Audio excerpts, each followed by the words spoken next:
Lumagda po ng kasunduan ang Mactan Cebu International Airport kasama po ang Quanzhou Jinjiang International Airport ng China.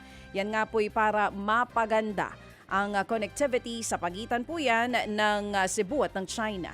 Samantala, makatutulong daw ang collaboration na ito na masulit po ang direct flight ng Xiamen Air sa pagitan ng Cebu at ng Quanzhou na ibinalik nitong nakaraang Marso.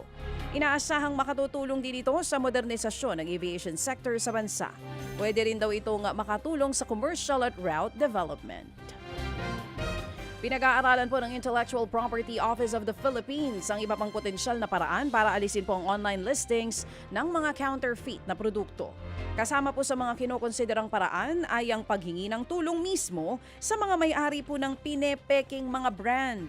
Umaasa si Teodoro Pascua na siyang Director General po ng ahensya na susuportahan ito ng brand owners. Sa ngayon mga kapatid, aminado si Pascua na kulang ang datos na kinakailangan ng mga otoridad para tanggalin ang mga online listing ng mga counterfeit goods na kumakalat online.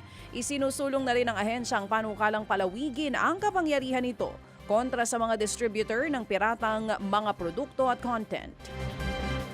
Hanggang 9.9 billion pesos ang posibleng mawala sa livestock sector dahil sa potensyal na Super El Nino base po yan sa scenario modeling. Malaking dagok sa produksyon ng karne, gatas at itlog ang matinding tagtuyot. Patong-patong po kasi ang issue na dinadanas ng mga hayop gaya ng heat stress, kakulangan ng tubig at pagkain, kaya't naaapektuhan ang kalidad ng kanilang karne at ang paggawa ng iba pang mga produkto.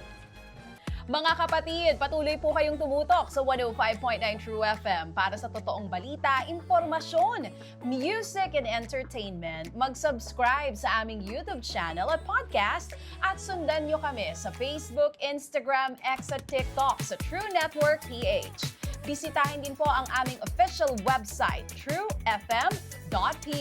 At panoorin din kami sa True TV Signal, Channel 19. Kami po ang 105.9 True FM.